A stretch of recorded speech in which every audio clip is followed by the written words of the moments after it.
तो अब से करीब हजारों सालों पहले जब गॉड इस धरती पर राज करते करते थक गए थे तो उन्होंने अपनी जगह एक मैजिकल ऑर्ब को जिम्मेदारी सौंप दी और उसे धरती पर भेज दिया। इस ऑर्ब की एक खासियत थी कि ये किसी भी रूप में अपने आप को बदल सकता था और धरती पर आते ही ये सबसे पहले एक पत्थर का रूप ले लेता है, जिसके बाद अब धीरे धीरे समय बीतता है और कई साल बीत जाते हैं, लेकिन वो ऑर्ब अब भी उसी जगह पर पत्थर बना रहा। एक दिन जब पूरी जगह बर्फ से ढक चुकी थी तो एक जख्मी वुल्फ चलते चलते उसी पत्थर के पास आ गिरा और बस वहीं पड़े पड़े जख्मी हालत में उसने अपना दम तोड़ दिया। वो ऑर्ब जो अब तक एक पत्थर के रूप में था, इस वुल्फ के टच में आता ही उसका ही रूप ले लेता है और ठीक उसी रास्ते पर जाना शुरू कर देता है जहाँ अब तक वो वुल्फ जा रहा था। शुरू में उसे चलने में दिक्कत तो हो रही थी पर जल्दी वो सीख गया, यहाँ तक कि उसकी चोट भी खुद ब खुद हील हो जाती है। जिसके बाद अब कई किलोमीटर तक चलते हुए वो ऑर्ब एक छोटी सी बस्ती टाइप जगह पे आप पहुँचता है, जहाँ एक लड़का उसे देखते ही गले लगा लेता है और पूछता है कि जवान आखिर तुम कहाँ थे, मैं कब से तुम्हें ढूंढ रहा हूँ। यानी असल में ये वुल्फ इस लड़के का पेट था जो अब मर चुका है। वो लड़का ऑर्ब से काफी सारी बातें करते हुए उसे घर में लाकर काफी अच्छा खाना पीना खिलाता है और जब सुबह होने पर वो कुछ मछलियाँ पकड़ने बाहर निकला तो खुद से बातें करते हुए बताने लगता है कि कैसे वो इस जगह पर अकेले रहता आ रहा है, क्योंकि करीब 5 साल पहले उसका पूरा परिवार साउथ ईस्ट में रहने के लिए एक हरियाली से भरी जगह की तलाश में निकल गया था, पर वो साथ नहीं जा पाया। उसे रुककर अपने ग्रैंड पेरेंट्स के साथ रहने को कहा गया था, लेकिन धीरे धीरे समय बीतने के साथ वो सभी लोग भी इस दुनिया से चले गए और वो लड़का तब से ही अकेला यहाँ पर रहता आ रहा है और उसने अब तक हार नहीं मानी। उसे यकीन था कि जब उन लोगों को एक अच्छी सी जगह मिल जाएगी तो वो उसे लेने वापस जरूर आएंगे और खुद को अकेला महसूस न करने के लिए उसने अपने परिवार वालों की तस्वीर बना रखी थी ताकि उन्हें भूले ना। वो ऑर्ब को खाना पीना खिलाकर अपने हर फैमिली मेंबर के बारे में बता रहा होता है कि कैसे वो एक साथ काफी खुश रहते थे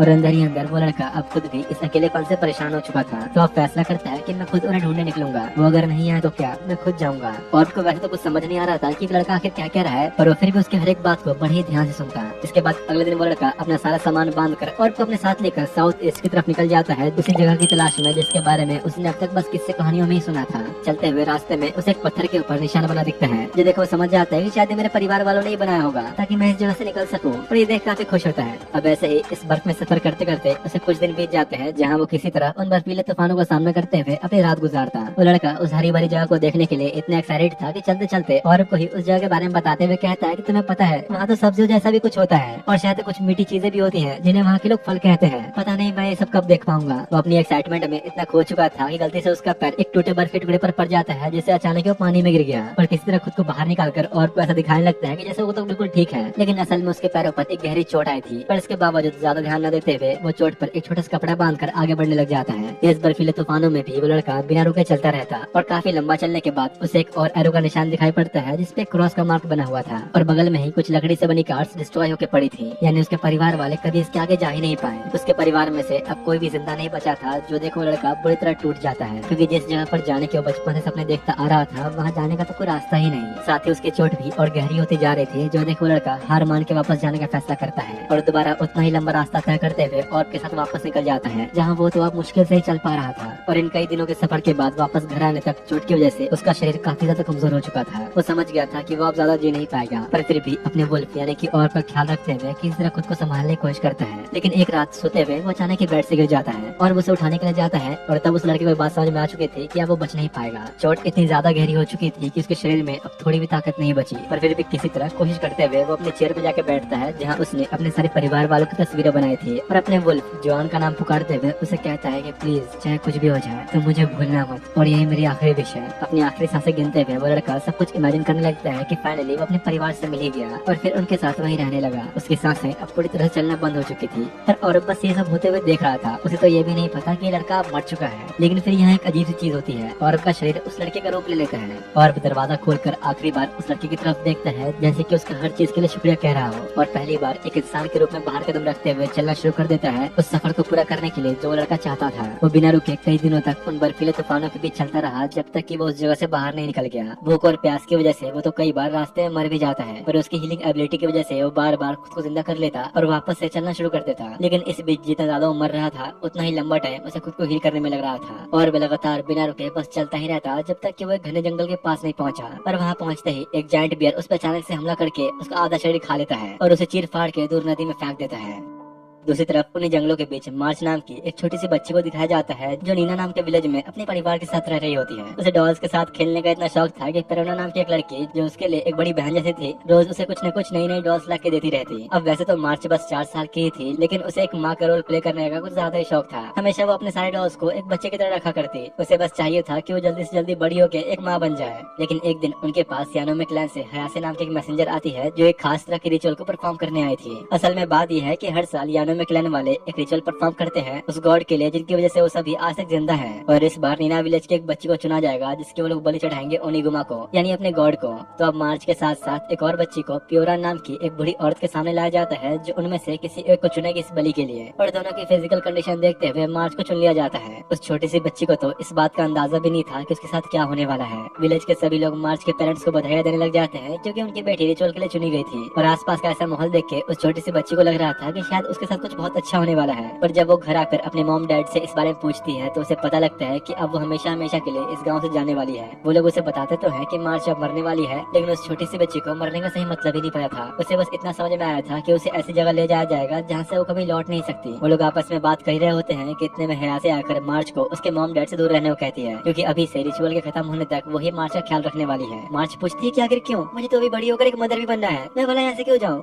वो सब उसे अच्छे से तैयार करके एक जगह पर बिठा देते हैं जहाँ गाँव के सभी लोग उसे बधाइयाँ देने के लिए आने लगते हैं, क्योंकि वो सब खुश थे कि उनकी बच्ची बच गई। और इस दिन के बाद से अगले कुछ दिनों तक हयासे लगातार मार्च के साथ ही रहने लगी। और अब आखिरकार कई दिनों के बाद उसे ले जाने का टाइम आया तो उसके मॉम डैड काफी ज्यादा रोने लगते हैं। मार्च उन्हें कहते हैं कि आप लोग चिंता क्यों कर रहे हो, क्या पता मैं गॉड को पसंद ही ना हो और वो मुझे वापस भेज दें। जो देख गाँव के बाकी लोग अपने आंसू रोक नहीं पाते। हयासे और बाकी गार्ड्स मार्च को लेकर जा ही रहे होते हैं, लेकिन बीच रास्ते में ही उन पे कहीं से हमला होना शुरू हो जाता है जो कोई और नहीं बल्कि पेरोना कर रही थी। मार्च को समझ तो नहीं आ रहा होता, पर मौका दिखते ही जल्दी से भाग जाती है। लेकिन दौड़ते हुए ढलान पर पैर फिसलने की वजह से वो सीधा लुढ़कते हुए जाकर तालाब में गिरती है, जहाँ वो अपने पास ही में एक इंसान को देखती है जिसका आधा शरीर खत्म हो चुका था, जो कि और कोई नहीं बल्कि उस लड़के के रूप में और भी था। वो खुद को धीरे धीरे वापस हील करने लग जाता है, जो देख मार्च के पीछे आए गार्ड्स को लगा कि शायद ये कोई मॉन्स्टर है और उसे डर के भाग जाते हैं। पर मार्च को बिल्कुल डर ही नहीं लगता और जैसे अब वहाँ से जाने लगता है तो मार्च उल्टा उसके पीछे पीछे चलने लगती है और पूछती है कि आखिर तुम हो कौन, वो कैसे किया तुमने, क्या तुम कोई इमॉर्टल हो। मार्च उससे एक साथ कई सारे सवाल पूछने लग जाती है, पर और को कुछ भी समझ नहीं आ रहा होता क्योंकि असल में तो उसे बोलना आता ही नहीं था। दूसरी तरफ हयासे ने किसी तरह पेरोना को पकड़ लिया होता है कि तभी गार्ड्स आके बताते हैं कि उन्होंने कैसे जंगल में एक मॉन्स्टर को देखा। इधर बेचारी मार्च को बहुत गुस्सा आने लगता है कि आखिर कुछ बोल क्यों नहीं रहा और डांटने लग जाती है। लेकिन तभी और भी रुक के पेड़ में लगे फलों की तरफ देखने लग जाता है। मार्च समझ गई थी कि शायद ये भूखा है और कहती है कि ठीक है मैं तुम्हारे लिए इसे तोड़ देती हूँ। वो पेड़ पर चढ़ के कुछ फलों को तोड़ कर देती तो है, पर वो एकदम से उसपे कुत्ते की तरह झपट कर नीचे गिराकर खाने लग जाता है। वो उसी तरह से हरकत कर रहा था जैसे वो अपनी भेड़िया वाली फॉर्म में क्या करता था। मार्च उसे बहुत समझाने की कोशिश करती है पर वो नहीं मानता और उसकी ऐसी हालत देख के साफ पता चल रहा था कि वो काफी भूखा है। तो बेचारी अब क्या करती, वो तो उसकी बात सुनने को तैयार ही नहीं था और रोते हुए ही उसकी तरफ सारे फलों को फेंकने लग जाती है जिसे वो अभी झपट झपटे खा रहा था।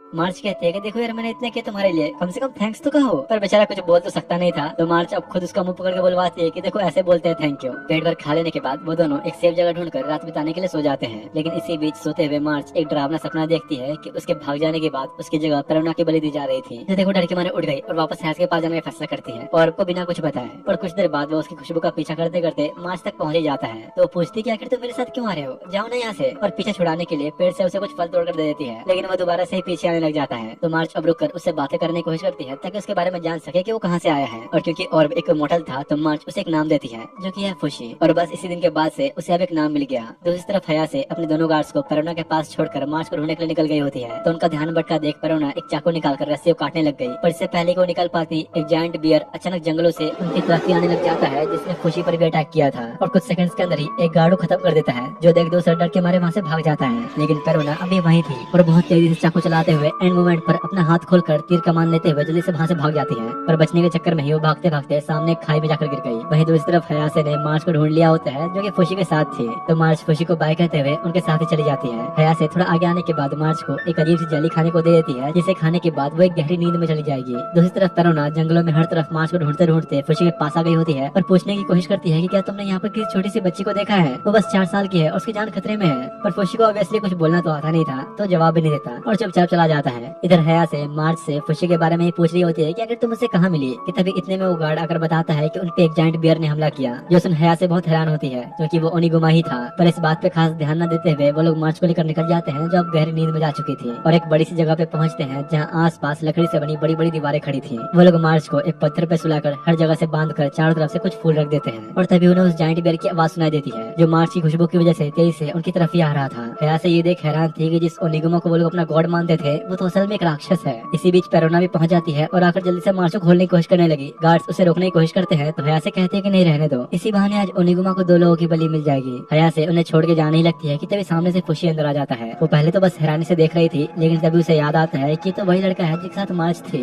ओनिगुमा को आता देख वो लोग बाहर निकल जाते हैं और खुशी सीधा जाके उस जायंट बियर के सामने खड़ा हो जाता है, लेकिन वो तो बस एक ही बार में हमला करके उसका आधा शरीर खा लेता है। पर इसके बावजूद खुशी किसी तरह खुद को संभालते हुए वापस खड़ा होने लगता है, और भले ही उसका सर शरीर से अलग हो चुका था पर फिर भी वो खुद को छुड़ा लेता है। ऐसे और वो गार्ड्स ऊपर से सब देख रहे थे जिन्हें अपनी आंखों पर यकीन ही नहीं हो रहा होता। इधर खुशी खुद को रिजनरेट करने के बजाय दोबारा से अपने पुराने वाले रूप वुल्फ में ट्रांसफॉर्म हो जाता है और सीधा जाके उस जायंट बियर का चेहरा काटना शुरू कर देता है। खुशी अपने साइज का फायदा उठाकर ओनिगुमा के चेहरे को नोच खाता है, जिससे आखिरकार वो हार ही गया। ऐसे कोई देख यकीन नहीं हो रहा होता कि क्या सच में कोई ओनिगुमा को भी हरा सकता है। लड़ाई खत्म होते ही वो लोग पेरोना के पास जाते हैं जहाँ मार्च भी अब जाग चुके थे। ऐसे कहती है कि अब तुम्हारे पास बस 2 ही रास्ते हैं, या तो मेरे साथ यानो में विलेज चलो या फिर यहीं मरो, क्योंकि अगर उसने पेरोना और मार्च को वापस जाने दिया तो हर जगह ओनिगुमा की खबर फैल जाएगी। और तब मार्च को पता लगता है कि इस वुल्फ ने उसे बचाया। जो देख वो खुश होकर उसे एक फल देती है, जो खाने के बाद खुशी पहली बार अपने मुंह से थैंक यू बोलता है, जो उसे मार्च नहीं सिखाया था। हया से उन दोनों के साथ साथ खुशी और ओनिगुमा को भी यानो में ले जा रही होती है। वहीं सोते सोते पेरोना को अपने बचपन का एक सपना आता है, जहाँ कुछ साल पहले ठीक मार्च की तरह पेरोना को भी बलि चढ़ाने के लिए चुना गया था, लेकिन उसकी बड़ी बहन ने उसे बचाने के लिए पेरोना को लेकर एक पेड़ के नीचे छुपा दिया और वापस विलेज चली गई। और इसके बाद पेरोना के ना मिल पाने की वजह से उसकी बड़ी बहन को भी बलि चढ़ा दिया गया, जिस वजह से उसके माँ बाप के साथ साथ गाँव वालों ने कभी उसे अच्छा बर्ताव नहीं किया। इसलिए पेरोना को लगता है कि शायद जो उसके साथ हुआ वही वो मार्च के साथ भी करने वाली थी। वो भी समझ गई थी कि अब उनका विलेज में वापस जाना ठीक नहीं। पेरोना देखती है कि उनके साथ साथ वही बूढ़ी औरत भी बैठी थी जिसने मार्च को इस रिचुअल के लिए चुना था।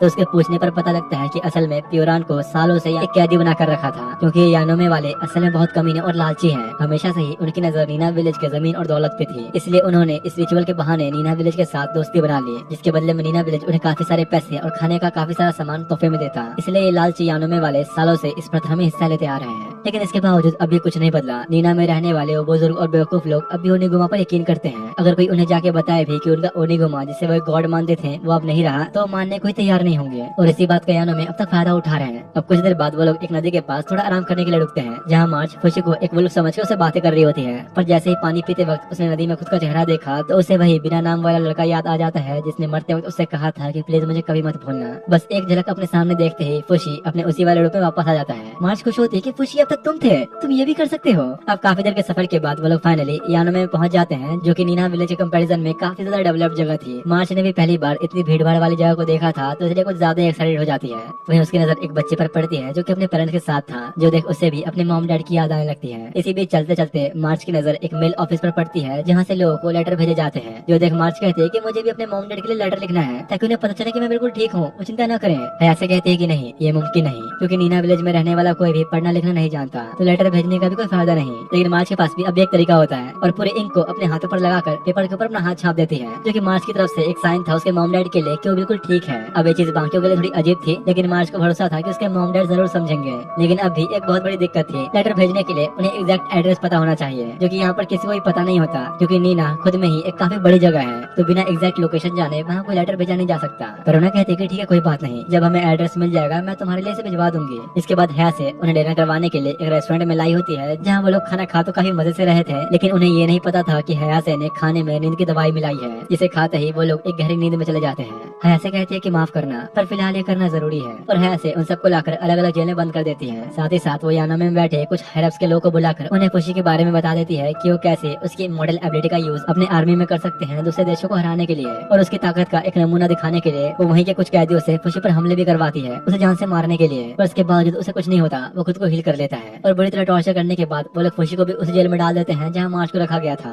और ठीक उनके ही ऊपर पेरोना भी जेल में बंद थी, जो मार्च को देख के कहती है कि तुम्हें आसपास जो भी चीजें दिख रही हैं हैं उसे एक रस्सी से बांधकर ऊपर भेजो, शायद हमें कुछ काम का मिल जाए। मार्च भी ठीक ऐसा ही करती है और वहीं पास में मिले एक तीर और बाकी की कुछ चीजों को इकट्ठा करके रस्सी में बांधकर पेरोना के पास पहुंचा देती है। उसका प्लान था कि जैसे ही वो लोग बाहर निकलेंगे वो ओनिगुमा की आंखों को निकाल कर मार्च को लेकर अपने विलेज में वापस चली जाएगी, ताकि वहाँ के लोगों को ये दिखा सके कि ओनिगुमा मर चुका है, ताकि फिर दोबारा कभी किसी बच्चे की बलि न चढ़े। इधर फुशी वापस अपने वुल्फ वाले रूप में आकर एक बड़ा सा गड्ढा बनाना शुरू कर देता है जो सीधा उस जगह पे जाके निकलता है जहाँ पर ओनिगुमा कैद में था। मार्च भी उसके पीछे पीछे आ जाती है और उन्हें वहाँ घूमता देख यहाँ से पकड़ लेती है और कहती है कि चलो अच्छा है, अब जब तुम लोग यहाँ आ ही गए तो मेरा एक काम आसान हो गया, और मार्च को ओनिगुमा का ख्याल रखने के लिए कहकर चली जाती है। अब भले ही ओनिगुमा ने अब तक कई सारे लोगों को मारा, पर मार्च का मानना है कि इसमें उसकी कोई गलती नहीं। इंसानों ने ही उसे इतना दर्द दिया कि वो भी मजबूर था और खुद की जान बचाने के लिए अनजाने में ही लोगों को मारता रहा। मार्च उसके पूरे शरीर की साफ सफाई कर रही होती है और फुशी दूर से खड़ा ओनिगुमा को देख रहा होता है, लेकिन तभी थोड़ा होश में आकर ओनिगुमा कुछ बोलने की कोशिश करता है, जो देख के ऐसा लग रहा था कि जैसे मानो वो मार्च कुछ प्रिया कह रहा हो, और बस इसके अगले पल आखिरकार उसकी मौत हो जाती है। दूसरी तरफ पेरोना अपने प्रिजन से निकलकर उतरते हुए स्टोर रूम में पहुंचती है, लेकिन इसी बीच एक गार्ड उसे देख लेता है और इससे पहले कि वो कुछ कर पाता पेरोना आसानी से बेहोश कर देती है और खुद को छुपाने के लिए उसके गार्ड्स वाले कपड़े पहनकर मार्च को छुड़ाने के लिए पहुंच जाती है।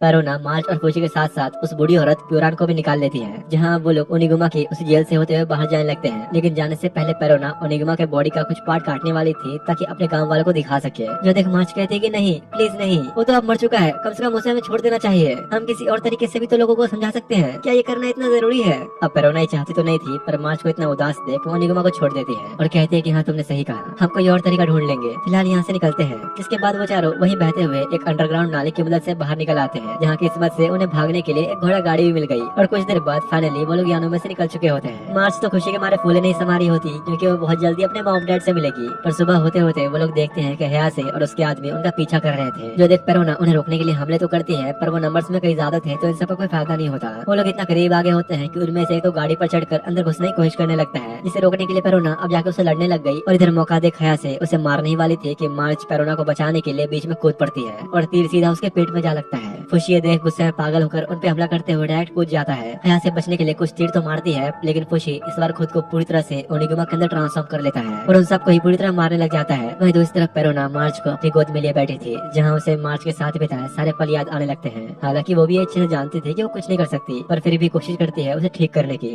पेरोना कहती है कि मार्च देखो हो गया, बस थोड़ा और इंतजार और फिर सब ठीक हो जाएगा। पेरोना बस कोशिश कर रही थी कि वो अपने इमोशंस को किस तरह छुपा सके कि तभी उसकी नजर पत्तों पे लिपटे कुछ राइस बॉल से पड़ती है, जो मार्च ने बचा कर रखा था ताकि पेरोना को एक तोहफे के तौर पर दे सके उसकी जान बचाने के लिए। मार्च थोड़ा बहुत होश में आकर पेरोना से अपने पेरेंट्स और खुशी का ध्यान रखने के लिए कहती है और बस अपने कुछ आखिरी शब्द कहते ही वहीं दम तोड़ देती है। पेरोना मार्च को उठाकर गाड़ी से कूद गई और खुशी के पास जाकर कहती है कि बस अब तुम रुक जाओ। मार्च अब नहीं रही। खुशी को अब तक समझ तो नहीं आया होता कि आखिर उसे हुआ क्या, लेकिन पेरोना की हालत और मार्च को इस तरह देखकर उसके अंदर के इमोशंस बाहर आ जाते हैं। वो भी अंदर से काफी दुखी हो चुका था। उनके सामने ही हया से बुरी तरह घायल पड़ी होती है, जो देख पेरोना एक चाकू उठाते हुए उसकी तरफ बढ़ने लगती है, लेकिन उसे मारने के बजाय उसे खुद को मारना ज्यादा सही लग रहा था। पर तभी मार्च के सोल को दिखाया जाता है, जो कि बिल्कुल भी नहीं चाहते थे कि पेरोना ये करे, और खुशी भी कहीं ना कहीं उस दर्द को फील कर रहा था, तो पेरोना को उसी वक्त रोक लेता है और अब ओनिगुमा में ट्रांसफॉर्म होकर पेरोना को अपने पीठ पर बिठाते हुए रीना विलेज की तरफ निकल जाता है। इधर गांव वाले जैसे ही जंगलों के बीच से एक जायंट बियर को अपनी तरफ आता हुआ देखते हैं तो काफी डर गए होते हैं, पर जब उनकी नजर पेरोना पे पड़ी तो वो बहुत ही हैरान होते हैं कि आखिर ये यहाँ पर क्या कर रही है। पेरोना उतरते हुए मार्च के पेरेंट्स के पास जाती है और इससे पहले कि वो कुछ सवाल करें, वो उन्हें मार्च का छोड़ा हुआ वो लेटर दिखाती है जिसमें उसके हाथों के निशान बने थे। उन्हें यकीन नहीं होता कि मार्च अब नहीं रही और खुद को ही कोसने लग जाते हैं कि हमने उसे बचाने का भी कोशिश ही नहीं की, बस मरने के लिए छोड़ दिया। और पेरोना का शुक्रिया अदा करते हैं मार्च का ध्यान रखने के लिए। इसी बीच गांव का एक आदमी आके बताता है कि हया से कुछ सैनिकों के साथ हमारे विलेज की तरफ ही आ रही है, हमें जल्दी कुछ करना होगा। जो सुनते ही पेरोना समझ गई कि वो जरूर फुशी के पीछे पड़ी है और उसे कहते हैं कि प्लीज अभी तुम यहाँ से चले जाओ, तुम्हें जाना ही होगा। फुशी पूरी तरह से तो नहीं, पर पेरोना के इमोशंस देखकर समझ गया था कि वो क्या कह रही है और न चाहते हुए भी चला जाता है ताकि उसकी वजह से विलेज के लोगों को नुकसान न पहुंचे। पेरोना जल्दी से एक बड़े से टावर पर पहुंचती है, जहाँ कुछ दूरी पर हया से फुशी को पकड़ने के लिए उस पर हमला करने वाली थी, लेकिन इसी बीच पेरोना टावर पर खड़े खड़े ही तीर से हमला करती है, जो जाकर सीधा हयासे के हाथों में लगता है और हंसते हुए पेरोना की तरफ देखती है जैसे कि मानो उसे चैलेंज कर रही हो। दूसरी तरफ यहाँ फुशी ने अपने एक नए सफर की शुरुआत कर दी होती है। अपनी मंजिल जाने बिना वो कई दिनों तक बस जंगलों में घूमता रहता। जब भी उसे भूख लगती तो फुशी पेड़ पर चढ़ने के लिए मार्च का रूप ले लेता और कई सारे फलों को तोड़कर खाने लगता। यहाँ पर मैं बता दूं कि फुशी सिर्फ उनका ही रूप ले सकता है जिनसे वो पहले मिला हो और वो अब इस दुनिया में नहीं रहे। ऐसे ही आप जंगलों में काफी दिनों तक घूमते फिरते अचानक खुशी को एक जानी पहचानी से आवाज आती है और जब वो जाके देखता है तो ये वही बूढ़ी औरत प्योरान थी जो किसी तरह यानो में इसके टाउन से बाहर निकल गई है। खुशी उस घोड़ा गाड़ी के अंदर देखने जाता है तो उसे मार्च के खून के निशान मिलते हैं, जो देखो काफी ज्यादा उदास हो जाता है। पहले तो प्योरान को लगा कि शायद ये मार्च है, पर फिर उसे याद आया कि तो खुशी ही है। पर वो उससे पेरोना के बारे में पूछने की कोशिश करती है, पर वो बिना कोई जवाब दिए चुपचाप जंगल की तरफ निकल जाता है। जो देख प्योरान भी दौड़ के पीछे पीछे आने लगती है। उसने फैसला कर लिया था कि अब वो खुशी के साथ ही रहेंगी और दोनों बस कई घंटों तक जंगलों में चलते ही रहते हैं बिना कुछ खाए पिए। लगातार 2 दिनों तक चलने के बाद प्योरान की हालत काफी ज्यादा खराब हो चुकी थी, यहाँ तक कि वो तो भूख की वजह से खुशी के पैरों को ही खाने लग जाती है। वो तो भूख की वजह से बिल्कुल पागल हो चुकी थी। तो अब उसकी भूख मिटाने के लिए खुशी मार्च का रूप लेकर पेड़ पे चढ़ के कुछ फलों को तोड़कर ऐसे ही फेंकता है जैसे मार्च उसे पैक कर दिया करती थी। अब ऐसे ही कुछ समय तक जंगलों में आगे बढ़ते हुए प्योरान को एक बोर्ड के ऊपर इस जगह का मैप बना दिखता है। जो देखो पूरे मैप को एक कागज पर उतारने लगती है ताकि रास्ता न भूले, लेकिन खुशी को ये चीज कुछ ज्यादा ही अच्छी लगती है और ठीक प्योरान की तरह ही कागज पे कुछ ड्राइंग बनाने लगता है। उसकी एक्साइटमेंट देख वो अब लकड़ी की मदद से जमीन पर उसे अपना नाम लिखने का तरीका बताती है और समझाने लगती है कि हर एक शब्द को कैसे बोला और लिखा जाता है, जिसे देख खुशी भी अपना नाम बोलते हुए लिखने की कोशिश करने लगता है। प्योरान कहती है कि चलो ठीक है, तुम चाहो तो मैं तुम्हें पढ़ना लिखना और बोलना सिखा सकती हूँ, पर इसके लिए तुम्हें मेरी बातें माननी होंगी। और इसके बाद से खुशी कई दिनों तक प्योरान के साथ ही रहा, जहाँ वो उसे हर चीज सिखाती है एक छोटे से बच्चे की तरह, क्या जरूरी है क्या नहीं और इंसान क्या करते हैं। बोलना और पढ़ना लिखना। वक्त बीतने के साथ साथ खुशी इन सब चीजों को समझने लगा।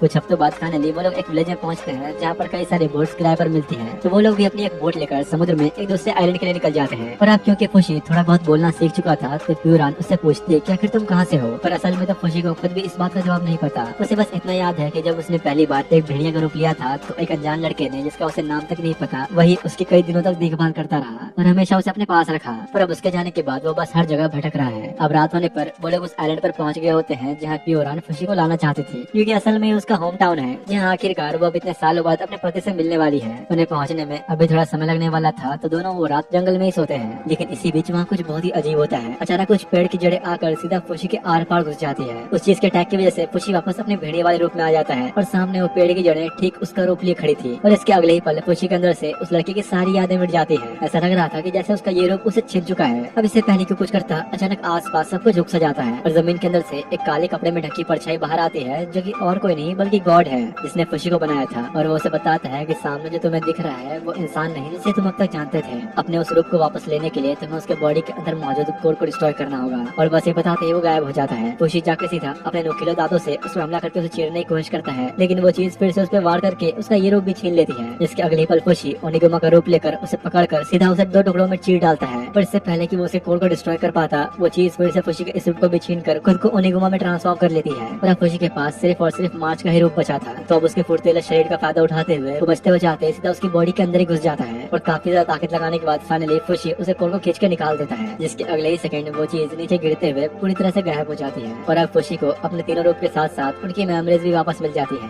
गॉड अब दोबारा से उसके सामने आकर बताता है कि मैंने तुम्हें बनाया इस दुनिया को प्रोटेक्ट करने के लिए जो अब तक मैं करता आ रहा था, लेकिन कुछ अनजान ताकतें जिनसे अभी खुशी लड़ रहा था उन्हें नॉकर्स कहा जाता है, जो बहुत ही जल्द खुशी को खत्म करने के लिए एक बहुत बड़ी वॉर शुरू करने वाले हैं। तो अब उसे अकेले ही इनसे लड़ना होगा। और इसे बताकर वो गायब हो जाता है। जिसके बाद अगली सुबह प्योरान खुशी को लेकर अपने घर पहुंचती है, जहाँ कर वो बहुत खुश थी और अपने पति को आवाज देते हुए अंदर चली जाती है। तभी वहीं खुशी की नजर गुगू नाम के एक छोटे से बच्चे पर पड़ती है, जिसने एक अजीब सा मास्क पहन रखा था और उन दोनों का स्वागत करता है। और अब इसके बाद हमें सीधा पास्ट का सीन दिखाया जाता है, जहाँ गुगू नाम का वही बच्चा अपने बड़े भाई शिन के साथ जंगलों में रहा करता था। वो लोग जंगलों के बीच बस एक टेंट में रहते थे, इसलिए उन लोगों का सपना था जल्दी इस गरीबी से बाहर निकल कर एक बड़े से महल में रहना। और पैसे कमाने के लिए वो लोग एक किसान के साथ काम किया करते थे, जहाँ उनका काम था ताजे ताजे फलों को बाजार में बेचने का। और इसी बीच गुगू हमेशा एक लड़की को देखता जो कि बहुत अमीर इंसान की बेटी थी, जिसे वो काफी ज्यादा पसंद भी करता था, पर शर्म के मारे आज तक उससे बात नहीं कर पाया। ऐसे ही एक शाम जब वो काम खत्म करके वापस घर की तरफ आया तो देखता है कि यहाँ कुछ लड़के उसके बड़े भाई से कुछ बातें कर रहे हैं। गुगू को लगा कि शायद ये बस उसके दोस्त होंगे, लेकिन अंदर आकर जैसे ही उसने अपना सेविंग्स बॉक्स चेक किया, जिसमें वो और उसका भाई हमेशा अपने कमाए हुए पैसे जमा करते थे, तो आज उसमें से थोड़े पैसे गायब होते हैं। गुगू शिन से इस बारे में पूछता है तो बात को टालते हुए कहता है कि तुम मुझ पर शक कर रहे हो, तुम्हें क्या लगता है कि मैंने चोरी किया है? मैं ऐसा क्यों करूंगा भला? जो सुन गुगू को लगता है कि शायद किसी और ने उनके पैसे चुराए होंगे, इसलिए अब वो बॉक्स को एक पेड़ के ऊपर छुपा देता है। अगले दिन जब वो दोबारा मार्केट में सब्जियां बेचने आया होता है तो एक प्यारा सा खोया हुआ पपी उसके पास आ जाता है। गुगू कहता है कि अरे वाह, तुम तो कितने प्यारे हो, पर आखिर तुम हो किसके? इतने में उसकी नजर वही ग्रीन बालों वाली लड़की पर पड़ती है जो अपने पपी को ढूंढ रही थी। तो गुगू अब उसके पास जाके पपी को वापस कर देता है। जो देखो लड़की भी काफी खुश हो गई थी और कहते हैं कि तुमने मेरी हेल्प की, तो इसके बदले तुम मेरी तरफ से ये ले लो। वो गुगू को अपनी एक बहुत ही कीमती रिंग दे देती है, जिसे बेचने के बाद उसे जिंदगी में कभी दोबारा सब्जी बेचने की जरूरत नहीं पड़ेगी। बेचारा तो शाम के मारे टमाटर जैसा लाली हो जाता है। और खुशी से झूमते हुए जब गुगू शाम को घर वापस आता है तो आसपास आसपास कहीं पर भी उसे अपना बड़ा भाई शिन नहीं दिखता। और जैसे ही जाकर वो अपना सेविंग्स बॉक्स चेक करता है तो उसे पता लगता है कि उसका बड़ा भाई सारे पैसे लेकर भाग चुका था। उसे और ज्यादा पैसे कमाने थे ताकि ऐसी जिंदगी दोबारा न जीनी पड़े। ये सब बताते हुए उसने गुगु के लिए एक लेटर भी छोड़ा था। जो देख गुगु अब भी इस बात पे विश्वास नहीं कर पा रहा होता कि उसके भाई ने उसे धोखा दिया। वो बस उसके इंतजार में यही सोचता रहता कि वो आज लौटेगा या शायद कल लौटेगा। पर उस दिन के बाद शिन दोबारा कभी वापस नहीं आया, जिससे गुगु अब पूरी तरह से टूट चुका था। यहाँ तक कि वो एक दिन उस लकड़ी से बने ट्रैक पर कूद कर अपनी जान लेने का भी सोचता है। पर जैसे ही एक छोटी सी मालगाड़ी वहाँ से गुजर रही थी, एक बहुत बड़ा लकड़ी का टुकड़ा बाहर निकलकर ठीक उसके सामने गिर जाता है। वो आदमी गाड़ी रोककर उसे उठाने की कोशिश तो करता है, पर वो अकेला उठा नहीं सकता था, तो और लोगों को बुलाने के लिए चला जाता है। लेकिन इसी बीच अचानक वो लकड़ी का टुकड़ा तेजी से ढलान के नीचे की तरफ गिरने लगा, जहाँ सामने एक लड़की इस बात से अनजान कुछ फ्लावर्स को देख रही थी। गुगु उसे हटाने के लिए आवाज तो लगाता है, पर वो सुन नहीं पाती। जो देख गुगु उसे बचाने के लिए दौड़ते हुए उसे रास्ते से हटा देता है। और असल में ये वही लड़की थी जिसे गुगु पसंद करता है। उसे बचाने के चक्कर में वो इतनी तेज कूदा कि ढलान से नीचे ही गिर गया और वो लकड़ी का टुकड़ा सीधा उसके मुंह पे आके गिरता है। दूसरी तरफ उस लड़की के कुछ गार्ड्स रिन नाम पुकारते हुए उसे देखने के लिए आते हैं कि वो ठीक तो है ना, लेकिन किसी का भी ध्यान गुगु के ऊपर नहीं गया, जिस वजह से वो कई घंटों तक लकड़ी के नीचे ही पड़ा रहा। देखने से तो ऐसा लग रहा था कि शायद गुगु यही मारा जाएगा, लेकिन तभी कहीं से एक बूढ़े आदमी की नजर गुगु पर जाती है, जो उसकी हालत देख उसे बचाकर अपने घर ले आता है। वो आदमी कई दिनों तक गुगु की देखभाल करता है, जब तक कि उसे होश नहीं आ गया। गुगु की जब आंखें खुलती हैं तो वो देखते हैं कि उसका चेहरा पूरी तरह बर्बाद हो चुका था, जिसे ठीक करने के लिए उस बूढ़े आदमी ने एक सर्जरी की थी। उसे कोई उम्मीद तो नहीं थी कि ये बच पाएगा, और शायद कोई चमत्कार ही है कि वो अभी जिंदा है। इस बूढ़े आदमी का नाम है बोझे, जो गुगु को अपना चेहरा ढकने के लिए एक मास्क दे देता है ताकि कभी भी उसे अपना चेहरा किसी से छुपाना न पड़े। बोझे का घर एक तरह से एक छोटा सा शॉप भी था, जहाँ वो काफी सारी अल्कोहल बेचा करता था। जो देख गुगु ने भी यह फैसला कर लिया था कि वो इस आदमी के साथ रुककर अब यही काम करेगा। और फिर इसे कुछ महीनों बाद प्योरान फुशी के साथ वहाँ गई। और अब प्रेजेंट के सीन में वो बड़ी ही एक्साइटमेंट के साथ उन दोनों को फुशी की एबिलिटीज दिखाती है कि वो कैसे कैसे उन इंसानों का रूप ले सकता है जो अब मर चुके हैं। वो इस बात को एक राज रखना चाहती थी, क्योंकि अगर किसी बाहर के इंसान को पता चला तो वो फुशी के पीछे पड़ जाएंगे। गुगु अब फुशी के पास जाके उसे अपना इंट्रोडक्शन देते हुए कहता है कि मिलकर अच्छा लगा, मेरा नाम है गुगु और मैं यहाँ काम करता हूँ। अब फुशी ने इतनी अच्छी तरीके से बोलना तो सीखा नहीं था, तो इसीलिए गुगु को उसकी थोड़ी बहुत बात ही समझ में आती है। और देखते ही देखते थोड़ा बहुत समय बिताने के बाद उन दोनों में काफी अच्छी दोस्ती भी हो गई। गुगु अपने बारे में बताता है कि वो कैसे इस जगह पर आया और पहले कहाँ रहता था। साथ ही वो फुशी को हर जगह घुमाते हुए नहाने का तरीका भी सिखाता है। बेचारे को तो पता भी नहीं था कि ऐसा कुछ भी होता है। अब नॉर्मल सी बात है कि फुशी उसकी हर बात तो नहीं समझ पा रहा था, पर इसके बावजूद गुगु बहुत खुश था कि कम से कम उसे कोई दोस्त मिल गया। और एक बड़े भाई की तरह ही फुशी को सारे काम सिखाता है, जैसे ही खाना बनाना, सफाई करना और खुदाई करना। टाइम बीतने के साथ साथ गुगु और फुशी दोनों के बीच ही भाइयों जैसा बॉन्ड बन गया होता है। वो फुशी को अपनी कुछ पर्सनल बातें बताता है कि कैसे उसका सपना था एक बड़े से घर में रहने का, जो आखिरकार बोझे की वजह से पूरा हो तो गया, पर इसके लिए उसे अपना चेहरा गवाकर एक बहुत बड़ी कीमत चुकानी पड़ी। पर अब जो भी हो, गुगु फुशी के साथ रहकर बहुत खुश था।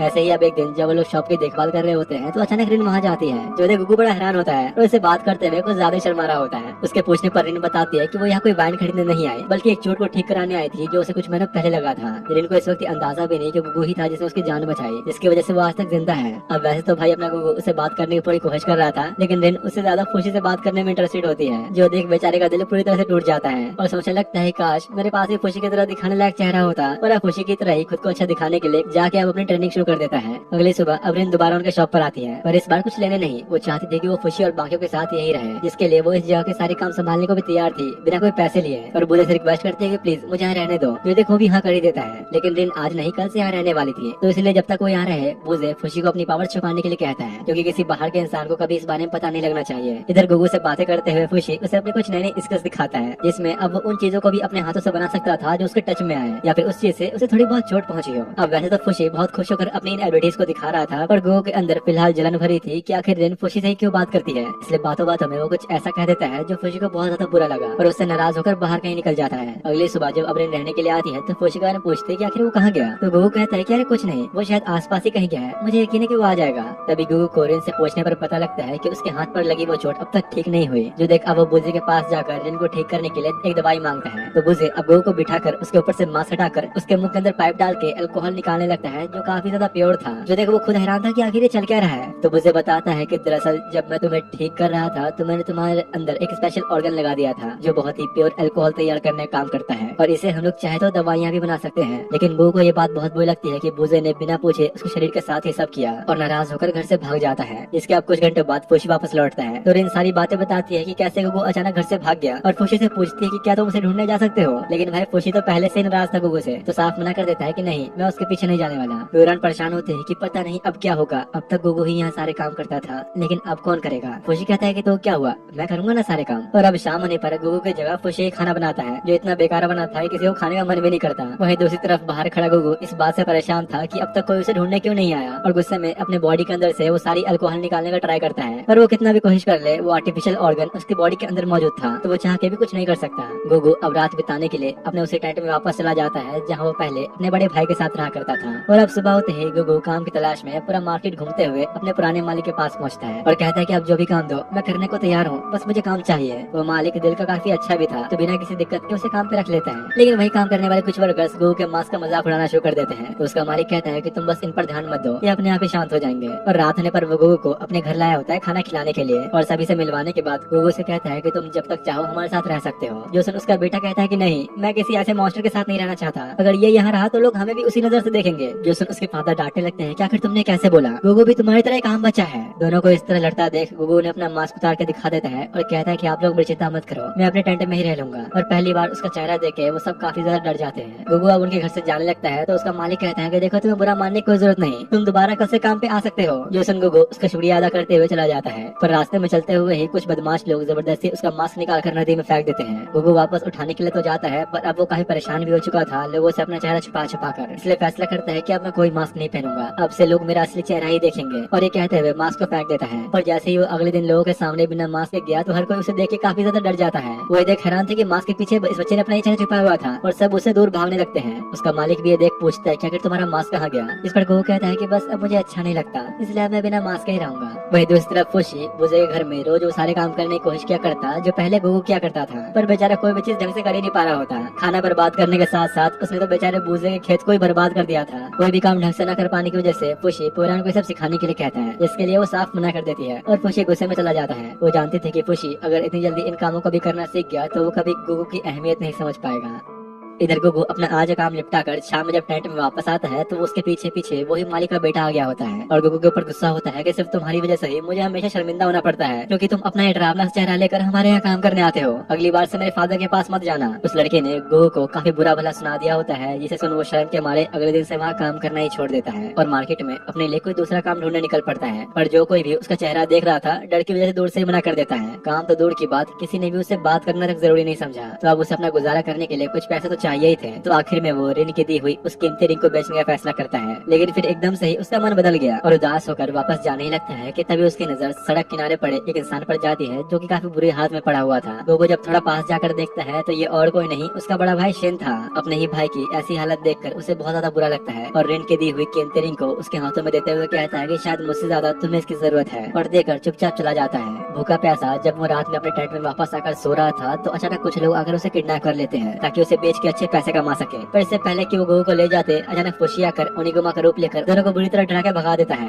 खुशी को अपने सामने देख गुगु बहुत खुश होता है और उसके आने की वजह पूछता है, तो वो बताता है कि चाहे मैं जितने भी कोशिश कर लूँ तुम्हारी जगह नहीं ले सकता, इसलिए मैं चाहता हूँ कि तुम हमारे साथ वापस चलो। अब देखा जाए तो गुगु भी जाना तो चाहता था, पर बूजे की उस हरकत की वजह से उसने अभी तक उन्हें माफ नहीं किया, इसलिए जाने से साफ मना कर देता है। अगले दिन खुशी के साथ मिलकर लोगों को अजीब अजीब हरकतों से डरा कर दोनों खूब मजे करते हैं। लेकिन क्योंकि गुगु ने काफी दिनों से कुछ खाया नहीं होता है तो बहुत ही कमजोर हो गया था। उसकी हालत देख खुशी अपने मन में उन सारे खाने के आइटम्स के बारे में सोचने लगते हैं जो अब तक उसने खाए थे। और हैरानी वाली बात ये थी कि वो कुछ चीजों को अपने हाथों से बना भी देता है, जो देख भूख से तड़प रहा गुगु टूट पड़ता है और पेट फाड़ के खाता है। वो लोग आपस में बातें कर रहे होते हैं कि तभी बाहर से घूमते घूमते रिन का वो पपी अंदर आ जाता है और थोड़ा बहुत दोनों के साथ मस्ती करके वापस चला भी जाता है। उन दोनों के बीच दोबारा सब कुछ ठीक हो गया था तो वह खुशी को अपने पास्ट के बारे में बताने लगता है कि कैसे वो और उसका बड़ा भाई कुछ टाइम पहले एक बहुत ही अमीर फैमिली में रहा करते थे जिन्होंने उन दोनों को ही अडॉप्ट किया हुआ था। उन दोनों की जिंदगी बहुत खुशहाल थी जहाँ वो लोग हमेशा मजे करते हैं, वो लोग अच्छा खाते और नरम नरम बिस्तर पे सोते हैं। उनके पास मानो सब कुछ था, लेकिन तब तक ही जब तक कि वो फैमिली इस शहर को छोड़कर नहीं चली गई। और तब गुगु को समझ में आया कि उसके बड़े भाई के अलावा और कोई उसका अपना नहीं था।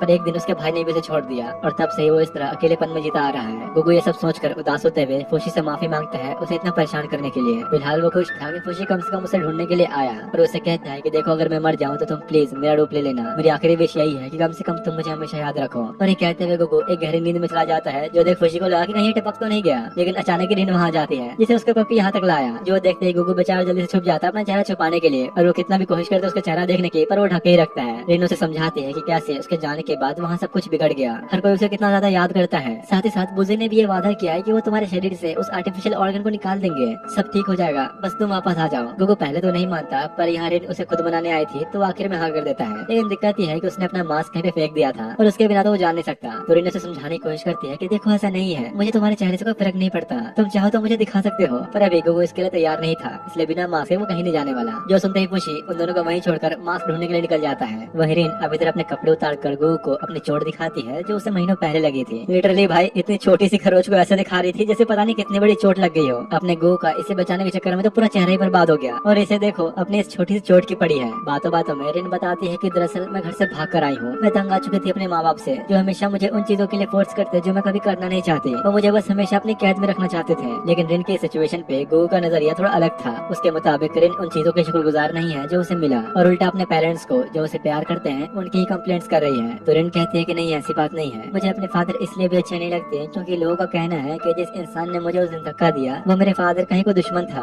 जो सुनकर गुगु रोने लगता है क्योंकि जिसे बचाने के चक्कर में उसकी पूरी जिंदगी बर्बाद हो गई वो तो उसका साथ जानते भी नहीं। उसे उदास बैठा देख रिन पास में ही रखे एक छोटे से बकेट को गुगु को दे देती है एक मास्क की तरह पहनने के लिए और उसका मूड ठीक करने के लिए बाहर बुलाती है ताकि वो गुगु के बारे में थोड़ा अच्छे से जान सके। वही दूसरी तरफ खुशी को काफी देर तक ढूंढने के बाद फाइनली वो मास्क मिल ही जाता है। पर अचानक वो काले कपड़े वाली एंटिटी यानी गॉड द्वारा उसके सामने आते हैं उसे बताने के लिए कि नौकर्स बहुत करीब है, बदला लेने के लिए वो जरूर आएंगे। कुछ देर बाद अब खुशी मास्क लाकर गुगु को वापस देता है और अब वो जाने के लिए पूरी तरह तैयार होता है। साथ ही रिन भी खुद को छुपाने के लिए उसी बकेट से अपना चेहरा ढक लेती है ताकि उसका कोई भी जान पहचान वाला आदमी उसे पहचान न सके। लेकिन इसके बावजूद जब वो लोग जान लगते हैं तो उसकी मेट पहचान लेती है। गुगु और रिन तो भागते हुए निकल जाते हैं और खुशी उसका ध्यान भटकाने के लिए मार्च का रूप लेकर ऐसा दिखाता है जैसे उसे बहुत गहरी चोट आई है। तो अब एक छोटी सी बच्ची को भला इस तरह कैसे छोड़ सकती थी, इसलिए वो मेड खुशी को उठाकर डॉक्टर के पास लेकर जाने लगती है। लेकिन साथ ही साथ इसी बीच नौकर्स ने भी खुशी को ढूंढ लिया होता है और इधर भागते भागते अचानक से गुगु को उस औरत के चीखने की आवाज आती है, रिन तुम वापस जाओ, मैं खुशी को देखता हूँ, मैं उसे साथ लेकर ही आऊंगा। पर जब तक गुगु वहाँ पहुँचा नौकर्स ने मार्च का रूप और उसकी यादें खुशी से छीन ली होती है और गुगु पर एक हमला करने पड़ता है कि खुशी जल्दी से उसे रोक लेता है। उसके अटैक्स इतने फास्ट थे कि दोनों के लिए बचना मुश्किल हो गया था। पर जब गुगु के अंदर से वो सारी शराब बाहर निकलने लगी तो एक छोटी सी चिंगारी से वो आग पकड़ लेती है। जो देख गुगु समझ जाता है कि इस तरह हम इसे हरा सकते हैं क्योंकि ये नौकर तो लकड़ी का बना है। पर बस थोड़े से इस्तेमाल के बाद ही उसके अंदर मौजूद सारी शराब खत्म हो गई। खुशी उसे बचाने के लिए ढकेलते हुए यहाँ से भागने के लिए कहता है तो वो जाते हुए कहता है कि ठीक है तुम बस थोड़ी देर से संभाल लो, मैं जल्दी ही वापस आऊंगा।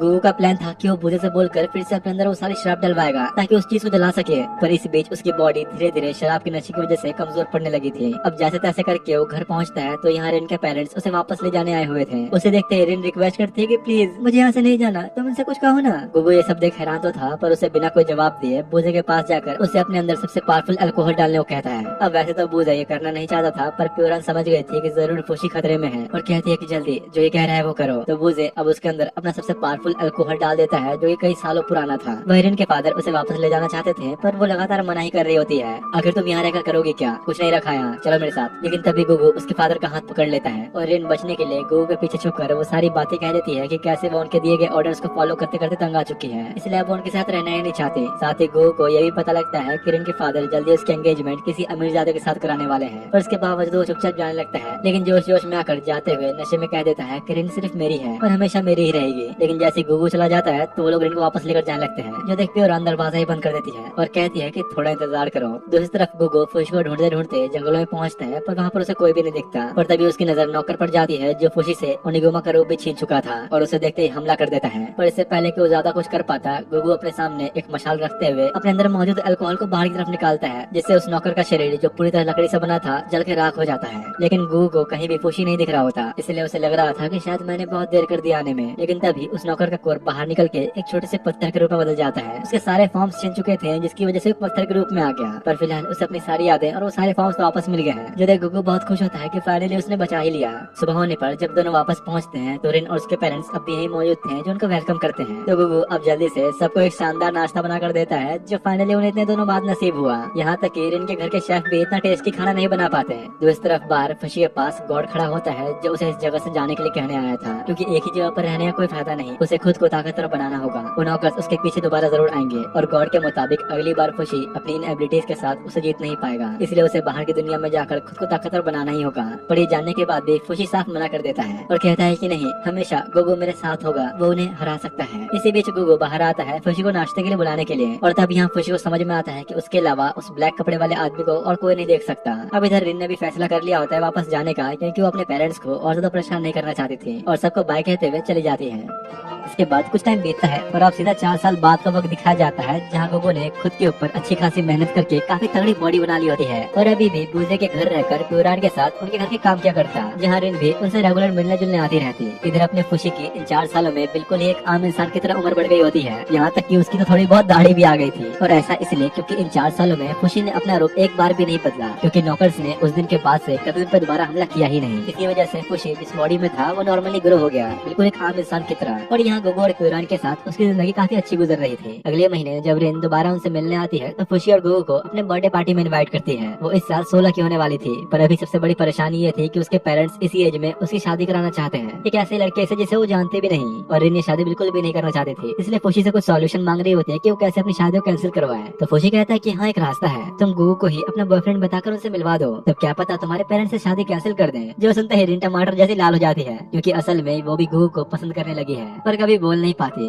दूसरी तरफ जब गोगो बाहर काम कर रहा होता है तो अचानक उसका बड़ा भाई शिन मिलने आता है और गोगो गुस्से में साफ मना कर देता है कि मुझे तुम जैसे से कोई मतलब नहीं, तुम ही मुझे उस हालत में छोड़कर गए थे। जिस पर शिन समझाने की कोशिश करता है कि वो कैसे पिछले 4 सालों से गोगो को ही ढूंढ रहा था और आज वो अपनी की गई गलती के लिए माफी मांगने ही आया है। शिन गोगो को उसके दी हुई रिंग दिखाते हुए कहता है कि इसके लिए मुझे माफ कर दो, पर फिलहाल मैं तुम्हारा शुक्रिया करना चाहता हूँ इस रिंग के लिए जो तुमने मुझे दी। शिन जानता था कि वो गोगो ही था जो उसे उस दिन ये रिंग देकर गया, पर वो तो उल्टा गुस्सा होकर रिंग फेंक देता है। तो शिन बताता है कि दरअसल मैंने उस दिन के बाद फिर से अपना काम शुरू किया और अब मेरे पास एक अच्छा खासा छोटा मोटा बिजनेस है। शिन चाहता था कि वो गोगो के साथ मिलकर अपने बचपन के सपने को पूरा करे, एक आलीशान घर में रहने का, और इसलिए उससे माफी मांगते हुए अपने साथ आने के लिए कहता है। लेकिन गोगो साफ मना कर देता है, क्योंकि यहाँ उसकी फैमिली थी जिन्होंने मुश्किल समय में हमेशा उसका साथ दिया, जो उसे छोड़ के नहीं गए अपने बड़े भाई की तरह। ये सब सुनने के बाद शिन समझ जाता है कि शायद गोगो उसे कभी माफ नहीं कर पाएगा, पर फिर भी वो गोगो से कहता है कि अब मैं वो गलती दोबारा नहीं करने वाला। जब भी तुम्हें मेरी जरूरत होगी मैं हमेशा खड़ा रहूंगा। और जाने से पहले बुजे के हाथों में वो रिंग दे देता है गोगो को वापस करने के लिए। पर जैसे ही रिंग की नजर उस पर पड़ी वो तो बिल्कुल हैरानी हो जाती है, क्योंकि असल में वही रिंग थी जो सालों पहले उसने सबसे बेचने वाले उस लड़के को दी थी, और समझ जाती है कि गोगो ही वो लड़का है। और अब वो ये जानना चाहती थी कि आखिर गोगो के चेहरे पे वो चोट लगी कैसे, इसलिए बुजे से कह देती है कि मैं खुद उसे रिंग दे दूंगी। उसे ढूंढते ढूंढते रिंग बाहर आती है जहाँ वो फिलहाल सो रहा था। वो गोगो के हाथों में रिंग पहनाने की कोशिश करती है, पर अब उसका साइज काफी छोटा पड़ गया था। वो इतनी जबरदस्ती रिंग डालने की कोशिश कर रही थी कि दर्द के मारे जोर जोर से चीखते हुए बेचारा उड़ जाता है। गोगो पूछता है कि आखिर तुम यहाँ पर कर क्या रही हो, और ये कर क्या रही थी मेरे हाथों के साथ। तो रिन उसे सारी बातें बता देती है कि कैसे उसके माँ बाप उसकी शादी किसी अमीरजादा लड़के से कराने वाले हैं, पर वैसा बिल्कुल भी नहीं चाहती। और ये बात वो गोगो को इसलिए बता रही है क्योंकि वो चाहती थी कि अगर गोगो के दिल में कोई भी उसके लिए फीलिंग्स है तो वो बस बोल दे,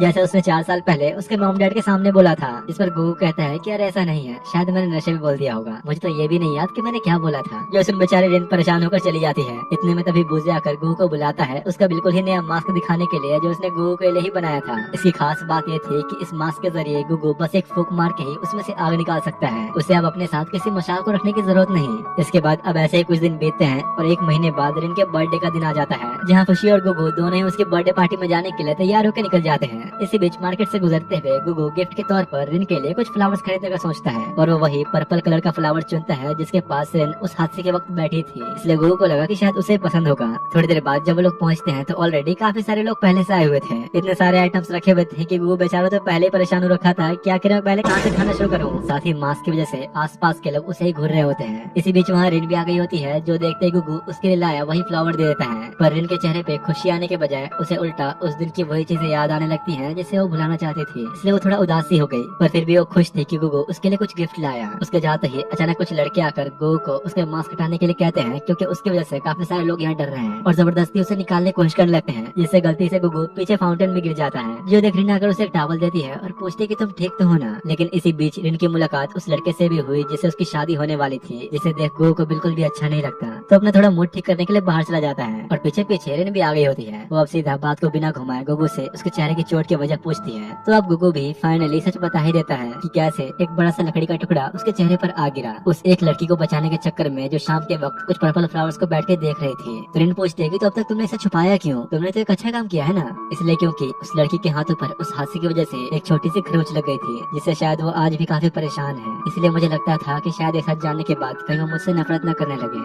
और तब जाके इस बैल बुद्धि रिन को समझ में आता है कि उसे बचाने के चक्कर में ही गुगु की यह हालत हुई है। पर फिलहाल वो ये जान के बहुत खुश थे कि वो गुगु ही था जिसकी वजह से वो आज तक जिंदा है, और खुशी से उसे गले लगाने के लिए आगे बढ़ रही थी कि अचानक बीच से जमीन टूट जाती है। गुगु जल्दी से रिन को पीछे धकेलते हुए खुद ही नदी में गिर जाता है। तो इस तरफ गॉड खुशी के पास आकर उसे वार्न करता है कि नौकर्स वापस आ चुके हैं। नौकर्स इस बार जमीन के नीचे से हमला कर रहे थे, जिस वजह से पूरा महल ढहने लगा था। खुशी जल्दी से सभी लोग को बाहर निकल करने के लिए कहता है और ओनिगुमा का रूप लेकर दीवारों को गिरने से बचाने की कोशिश करता है। उधर गुगु ने गिरते वक्त नॉकर्स के टेंटिकल्स को पकड़ लिया था, जिसकी वजह से वो भी लटका होता है। और तभी पार्टी में आए कुछ लोग उसकी मदद करने के लिए आते हैं। गुगु भी समझ गया था कि जरूर ये नॉकर्स ही है और जल्दी से खुशी की मदद के लिए जाता है, जहाँ इस वक्त महल के अंदर रिन के मॉम डैड फंसे हुए थे, जो देख गुगु पूरी बिल्डिंग गिरने से पहले जल्दी से उन्हें बाहर निकाल लेता है। खुशी को ढूंढते ढूंढते जब गुगु दोबारा से अंदर गया तो देखता है कि खुशी अपने 4 साल पहले वाली बॉडी में वापस आ चुका है, क्योंकि इतने सालों के बाद उसने अपना फॉर्म चेंज किया, इसलिए खुशी अपने पहले वाले रूप में ही वापस आ चुका है। साथ ही साथ नॉकर्स ने उससे ओनिगुमा का रूप भी छीन लिया था और तो और इस बार उनका पूरा शरीर पत्थरों से बना था। मतलब गुगु की आग किसी काम की नहीं, चाहे वो कितनी भी कोशिश कर ले। पर इसी बीच गुगु ये भी समझ गया था कि बाहर से भले ये कितना भी सख्त हो, अंदर से कमजोरी होगा। उन्हें बस अब किसी तरह बाहर के पत्थरों को तोड़ना था, जिसके लिए गुगु और खुशी दोनों ही उसके ऊपर चढ़ के दरार ढूंढने की कोशिश करते हैं। खुशी तो कुछ भालों से मार मार के उसके अंदर एक छोटा सा होल बना देता है, पर इसके अंदर जाना तो मुमकिन नहीं था, इसलिए गुगु उस होल के अंदर अपनी आग फेंक कर कोट को बाहर निकाल देता है। पर इससे पहले कि वो लोग उसे पकड़ पाते, वो दोबारा से एक दीवार के अंदर चला गया और यहाँ गुगु की आग से उस पत्थरों से बनी ओनिगुमा की बॉडी पूरी तरह से डिस्ट्रॉय हो जाती है, जो देख वो लोग अब थोड़ा खुश होते ही है कि इसी बीच वो नौकर अपना रूप बदलते हुए खुशी को एक झटके में ही मार डालता है। उसने खुशी से मार्च और ओनिगुमा दोनों का ही रूप छीन लिया था और जैसे आप गुगु पर हमला करने के लिए जाता है, रिन पीछे से आकर उसे बचा लेती है और दोनों अब जल्दी से बिल्डिंग के गिरने से पहले बाहर की तरफ भागने लगते हैं। लेकिन इतने में ही वो पूरा महल एक सेकंड में ही उनके ऊपर ढह जाता है। दूसरी तरफ खुशी के पास अब भी अपनी ओरिजिनल फॉर्म बची थी, जिनसे वो किस तरह नौकर से लड़ रहा होता है। पर इसी बीच एकदम से उसे अजीब सा डर महसूस होने लगा, क्योंकि इधर रिन को बचाने के लिए गुगु ने खुद को एक शील्ड की तरह बना लिया था, जिसकी वजह से सारे पत्थर और दीवारें उसके शरीर पर गिर रही होती है और खुशी दूर से ही उसके दर्द को महसूस कर सकता था। भले ही गुगु की बॉडी से काफी सारा खून बहना शुरू हो गया था, पर रिन को बचाने के लिए वो अब भी वहीं टिका रहा। रिन कहती है कि बस अब तुम्हें और बोझ उठाने की जरूरत नहीं, अब तुम आराम कर सकते हो। और इसी के साथ फाइनली रिन भी अपने प्यार का इजहार कर ही देती है। लेकिन तभी इधर खुशी को एकदम से कुछ बहुत ही दर्दनाक फील होता है और अगले ही पल उसकी बॉडी ने गुगु का रूप ले लिया होता है। खुशी खुद को संभाल पाता कितने में वो नौकर ने उस पर अटैक कर दिया, जिसे वो आग से जलाने की कोशिश तो करता है, पर कोई फायदा नहीं और सीधा जाके पानी में गिरता है। साथ ही पीछे पीछे वो नौकर भी कूद गया था, लेकिन पानी में गिरते ही उसकी पत्थरों से बनी बॉडी एकदम से डिस्ट्रॉय हो जाती है और उसके अंदर का कोर, जो असल में नौकर का असली रूप था, पानी में तेजी से तैरते हुए भाग जाता है। गॉड आकर खुशी को बताते हैं कि अगर तुमने उसे अभी छोड़ दिया तो अगली बार वो और ज्यादा ताकतवर बन के आएगा, तुम्हें उसे मारना ही होगा। पर फिलहाल यार खुशी के लिए इससे ज्यादा जरूरी था गुगु के पास जाना। और ऊपर आकर वो देखता है कि रिन बच गई थी, लेकिन गुगु नहीं। उसका बड़ा भाई शिन जब ये देखता है तो काफी ज्यादा उदास हो जाता है और उसकी बॉडी को अपने कंधे पर उठाकर ले जाता है। शाम होने पर जब वो सब लोग वापस घर लौट रहे होते हैं तो गुगु की सोल पीछे से उन्हें देख रही होती है और उसकी मौत की खबर सुनकर प्योरान और बुझे अपने आंसू रोक नहीं पाते।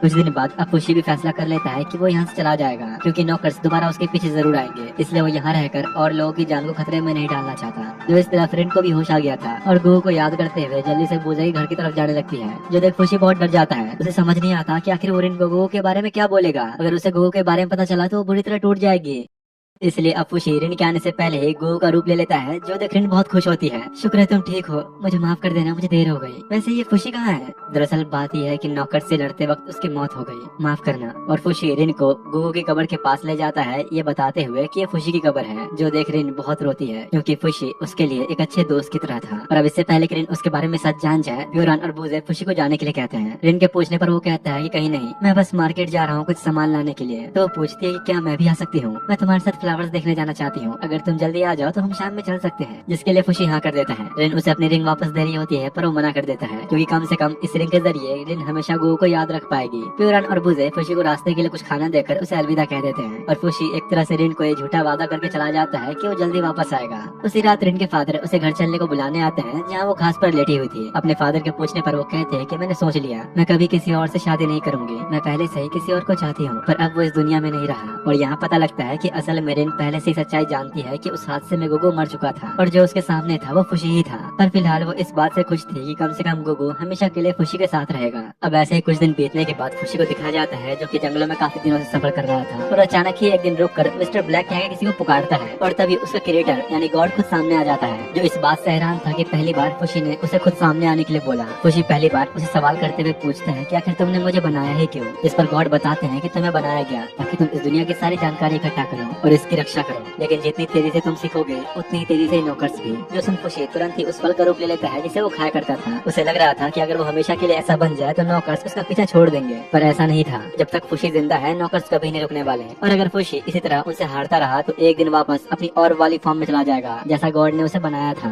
जो सुन वो गुस्से में पूछता है कि अगर ऐसा है तो तुम उनसे खुद ही क्यों नहीं लड़ लेते? अगर तुम इतने ताकतवर हो तो खुद ही जाकर उन्हें खत्म क्यों नहीं करते? पर गॉड साफ मना कर देता है कि मेरी लड़ाई नहीं है, जिस दिन तुम उन्हें अपने दम पे हरा दोगे उस दिन तुम मेरी जगह लोगे। जाओगे। उनकी बातों के बीच कहीं से खुशी को कुछ जानी पहचानी सी स्मेल आती है और जैसे ही वो तेजी से उस डायरेक्शन में जाता है तो सामने और कोई नहीं बल्कि प्यूरान थी, जो असल में शुरुआत से ही खुशी का पीछा करते आ रही थी, क्योंकि वो खुशी के साथ ही रहकर उसकी मदद करना चाहती थी। इसलिए वो बूझे और इनको अलविदा कहकर यहाँ चली आई। पर खुशी इसके लिए साफ मना कर देता है कि नहीं, आप मेरे पीछे नहीं आ सकते। मैं नहीं चाहता कि युगो के साथ जो हुआ वो किसी और के साथ हो। खुशी बेचारा बहुत कोशिश तो करता है उसे जबरदस्ती वापस भेजने की, पर वो जाने के लिए तैयार ही नहीं होती। तो अब वो बेचारा भी क्या ही करता, आखिर में हार मान ही जाता है। पर इसके बावजूद रास्ते में वो हर वक्त प्यूरान को इग्नोर करने की कोशिश करता रहा ताकि वो वापस चली जाए। पर दूसरी तरफ वो लगातार खुशी से बार बार बात करने की कोशिश करती है, चाहे वो कितना भी इग्नोर कर ले। और ऐसे ही आपस में नोकझोंक करते करते कई दिनों के सफर के बाद दोनों एक टाउन में पहुंचते हैं, जहाँ प्यूरान कुछ लजीज खाना चाहती थी। तो एक ढाबे पे जाकर खाना शुरू भी कर देती है। उसने इतना सारा खाना ऑर्डर कर लिया होता है कि खुशी भी हैरान था और उसे जल्दी खाने को कहता है क्योंकि वो ज्यादा समय तक एक जगह नहीं रुक सकते। पर प्यूरान तो बेचारी जैसे जन्म जन्मों की भूखी थी। जो देख खुशी अब टाउन के बाहर आकर उसके आने का इंतजार करने लगता है और एक बार फिर से गॉड को बुलाकर नौकर्स के बारे में पूछता है। तो वो बताता है कि वो बस तुमसे अभी 6 किलोमीटर की दूरी पर है और बहुत तेजी से अपनी ताकतों को बढ़ा रहे हैं। दोनों बात ही कर रहे होते हैं कि इतने में प्यूरान भी पहुंच गए और खुशी को इस तरह खुद से बातें करते हुए देख हैरान थी। इसलिए रात होने पर खुशी बिना कुछ छुपाए अपने क्यूरेटर और नौकर्स के बारे में सब कुछ बता देता है कि वो सब कैसे उसके पीछे पड़े हैं और अब उसकी जिम्मेदारी है उन्हें खत्म करके दुनिया को आने वाले खतरों से बचाना। अगली सुबह रास्ते में प्यूरान को कुछ फल दिखते हैं जिसे वो खुशी को तोड़ने के लिए कहती है। वो अपने नॉर्मल रूप में चढ़ने की कोशिश तो कर रहा था पर चढ़ नहीं पाता। तो प्यूरान उसे मार्च का रूप लेने के लिए कहती है ताकि वो पेड़ पर चढ़ सके। पर असल में तो बात ये थी कि पिछली लड़ाई के दौरान नौकर ने खुशी से मार्च की सारी यादें और रूप छीन लिया था। इस वजह से खुशी को अब मार्च के बारे में कुछ भी नहीं याद कि आखिर वो कौन थी। वो अब ये सोचकर काफी डर जाता है कि कहीं वो इस तरह बाकी सबको भी ना भूल जाए जिन सबसे अब तक वो मिला है। खुशी अब खुद को और ज्यादा ताकतवर बनाना चाहता था ताकि ये सब होने से रोक सके। और इसी बीच सफर करते हुए इन कुछ दिनों में खुशी कुछ नए नए चीजों को अपने हाथों से बनाना सीख जाता है, जिन सब चीजों की शायद उसे होने वाली लड़ाई में जरूरत पड़े। तभी प्यूरान को एक आइडिया आता है। वो खुशी को एक ऐसे आइलैंड के बारे में बताती है जहाँ पर कई सारे एनिमल्स मौजूद हैं जो शायद खुशी के काम आ सकते हैं। पास ही में मौजूद एक शिप के जरिए वो लोग आराम से वहाँ जा सकते थे। लेकिन अगले दिन जब वो लोग पोर्ट पर पहुंचकर शिप पर चढ़ने के लिए जा ही रहे होते हैं कि तभी एक लड़की आकर बड़े प्यार से उन्हें कुछ बहाना देकर एक दूसरे शिप में भेज देती है। जहाँ जैसे ही वो लोग अंदर पहुंचते हैं कुछ लोग आकर खुशी और प्यूरान दोनों को अलग अलग जेल में बंद कर देते हैं, जहाँ ऑलरेडी कई सारे लोग कैद में थे। उस लड़की ने जानबूझकर उन्हें इस शिप में भेजा था। खुशी को बंद करते ही उसके साथ साथ बाकी लोगों के हाथों पर गरम गरम लोहे से एक अजीब सा निशान बना दिया गया था। और कुछ देर बाद उन सबको जनंदा नाम के एक अनजान आइलैंड पर लाया जाता है, जहाँ वो लड़की जो खुशी को यहाँ लेकर आई थी उसे अपने साथ लेकर कहीं जाने लगती है। इस लड़की का नाम था तोनारी और खुशी जब उससे प्यूरान के बारे में पूछता है तो वो साफ मना कर देती है कि नहीं, वो किसी दूसरे ग्रुप वालों के पास है। जो सुनते ही खुशी बिना टाइम वेस्ट के प्यूरान को छुड़ाने के लिए निकल जाता है, जहाँ उसकी खुशबू का पीछा करते करते वो एक बड़ी सी दीवार के पास आ पहुंचा जिसके ऊपर बने एक जेल के अंदर वो कैद थी। खुशी ऊपर चढ़ने की काफी कोशिश तो करता है पर हल्का सा बैलेंस बिगड़ते ही सीधा नीचे आकर गिरता है और उसकी बॉडी को इस तरह वापस से रीजनरेट होते हुए तोनारी और से कुछ दोस्त देख लेते हैं। वो लोग सदमे में ही थे कि खुशी उनसे तीर मांगकर सामने दिख रहे उस बर्ड को मारने की कोशिश करता है ताकि उसका रूप लेकर प्यूरान के पास जा सके। जो देख तोनारी की एक फ्रेंड मिया उसे झड़के देती है क्योंकि उनका पेट है। खुशी के पूछने पर तोनारी बताती है कि प्यूरान तक पहुंचना आसान नहीं होगा क्योंकि इस आइलैंड पर उन कैदियों को रखा जाता है जो आम जेलों में नहीं रह सकते और जिनका क्राइम काफी ज्यादा है। यहाँ एक बार जो आ गया कभी वापस नहीं जा सकता।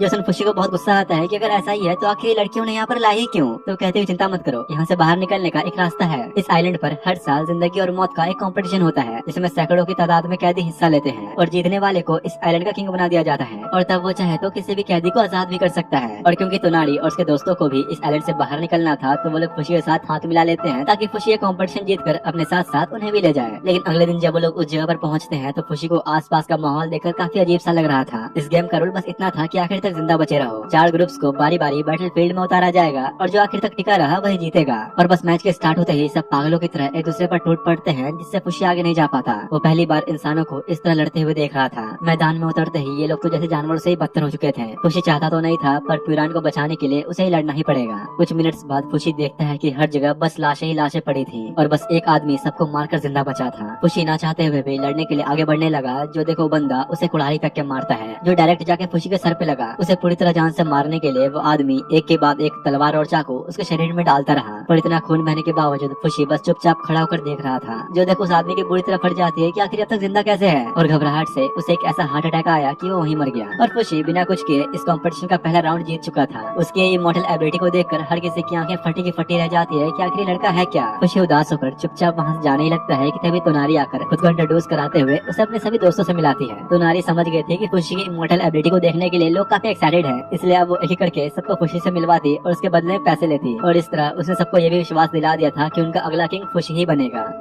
कुछ देर बाद वो सभी खुशी को उस आइलैंड की हर जगह दिखाते हैं जहाँ सारे कैदी आम जिंदगियां जी रहे थे। इसी बीच अचानक खुशी की नजर कुछ लाशों पर जाती है जो रस्सियों से लटके हुए थे। जो देखो बहुत ही हैरान होता है तो तोनारी बताती है कि असल में ये लोग चोर थे। इस आइलैंड पे कोई रूल्स एंड रेगुलेशंस लगाने वाला नहीं है। यहाँ तक कि अगर किसी ने इस आइलैंड से भागने की कोशिश भी की तो उसे जान से मार दिया जाएगा। यही वजह है कि तोनारी और उसके दोस्त मजबूरी में अब तक यहाँ रहते आ रहे थे। लेकिन ये सब देखने के बाद खुशी को बहुत ही गुस्सा आता है कि यहाँ तो कैदी कितने आराम से जी रहे हैं, तो आखिर प्यूरान को जेल में बंद क्यों किया गया। तो तोनारी बताती है कि ऐसा इसलिए क्योंकि प्यूरान को एक बहुत ही खूंखार किलर माना जाता है, क्योंकि उसने यानोमे के 10 लोगों को जहर देकर जान से मार दिया था। तोनारी तो इस बात से हैरान थी कि उसके इतना खतरनाक कैदी होने के बावजूद खुशी को उसकी इतनी परवाह क्यों है, ऐसा क्या रिश्ता है दोनों के बीच। साथ ही यहाँ वो खुशी को ये भी बताती है कि किसी अनजान आदमी ने उसे उन दोनों को शिप पर चढ़ाने के लिए कहा था, पर उसे ये नहीं पता कि वो आदमी था कौन। जो सुनते ही खुशी गुस्से में चला जाता है। वो तोनारी और उसके ग्रुप के साथ और नहीं रहना चाहता था। उसी रात खुशी गॉड को अपने सामने बुलाकर बताता है कि मैं ऐसे कंपटीशन में हिस्सा नहीं लेना चाहता जहाँ लोगों को मारना पड़े, जिस पर गॉड समझाता है कि ऐसा नहीं है, उसमें हिस्सा लेने वाले सभी लोग पहले से ही अपनी मौत को एक्सेप्ट कर चुके हैं, तो उस लड़ाई में तुम्हारा उन्हें मारना कोई बहुत बड़ा गुनाह नहीं। अब कुछ देर बाद रात में जब खुशी सो रहा होता है तो कोई अनजान औरत उसके गालों को चाट कर चुपचाप चली जाती है। और ठीक इसके अगले दिन तोनारी को खबर मिलती है कि कोई औरत इस कंपटीशन में सभी को मारते हुए आगे बढ़ती जा रही है, और ये असल में वही औरत थी जो पिछली रात खुशी के पास आई थी। और क्योंकि ये सेकंड राउंड की विनर भी बन चुकी थी, तो शायद इसकी लड़ाई फाइनल्स में खुशी के साथ होगी अगर खुशी अगला मैच जीत पाया तो।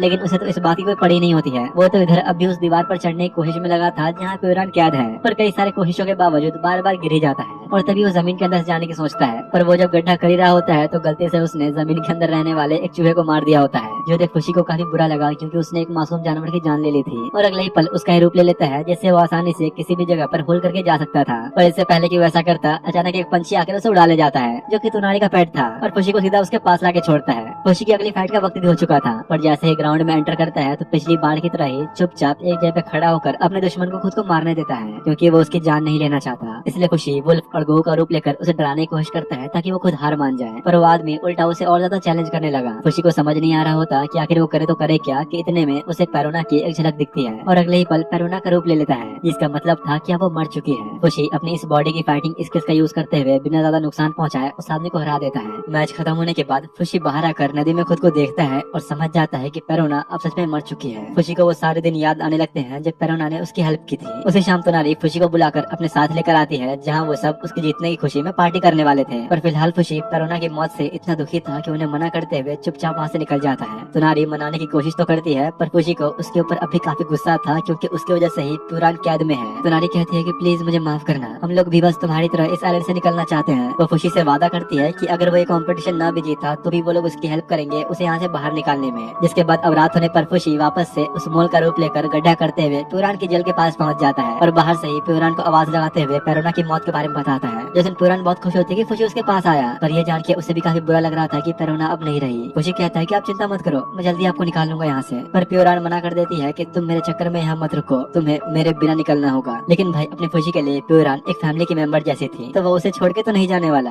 अगले दिन अब कॉम्पिटिशन का थर्ड राउंड शुरू होता है, और खुशी इसे जल्दी से खत्म करने के लिए पेरोना का रूप लेकर पिछली बार की तरह ही लड़ने की कोशिश करता है। लेकिन इस बार नैंडो नाम का उसका अपोनेंट हार मानने को बिल्कुल तैयार ही नहीं होता। अपनी सारी कोशिशें करने के बाद खुशी उसे चुपचाप सरेंडर करने के लिए कहता है, क्योंकि वो उसे जान से नहीं मारना चाहता। पर वहीं ऑडियंस में बैठे लोग तो बस उसका कत्लेआम देखना चाहते थे, उन्हें किसी के जीने या मरने से कोई फर्क नहीं पड़ता। खुशी नांडो को जरा भी चोट नहीं पहुंचा रहा होता, जो देख वो लोग गुस्से में उस पर तीर से हमला करने लगते हैं जान से मारने के लिए। लेकिन तभी खुशी सामने आकर सारे तीरों के टुकड़े कर देता है, जो देख वो भी काफी हैरान होता है, क्योंकि आज तक इस कंपटीशन में किसी ने भी किसी की जान नहीं बचाई। खुशी का ध्यान सामने ही होता है कि इतने में एक तीर पीछे से आकर अचानक उसके पीठ पर लग गया और नैंडो नीचे गिर जाता है। उसे यकीन नहीं हो रहा होता कि ये लोग इतने जालिम कैसे हो सकते हैं। वो ये मैच जीत तो गया था, पर अंदर से उसे कोई भी खुशी नहीं थी। मैच के बाद जब खुशी बाहर आकर नैंडो को देखता है तो वो भी जिंदा था, जो देख उसे फिलहाल थोड़ी तसल्ली मिलती है। नैंडो पूछता है कि आखिर तुमने मुझे क्यों बचाया, तो खुशी कहता है कि बस इसलिए क्योंकि मैं किसी को भी मरते हुए नहीं देखना चाहता। तो नैंडो शुक्रिया अदा करता है और बताता है कि कैसे वो अपने छोटे भाई के साथ इस आइलैंड पर आया था, और बताता है कि कैसे उसे और उसके छोटे भाई को इस आइलैंड पर लाया गया था, और अब वो लोग यहाँ बुरी तरह फंस चुके हैं। खुशी कहता है कोई बात नहीं, इस कंपटीशन को जीतकर मैं तुम दोनों को भी आजाद कर दूंगा।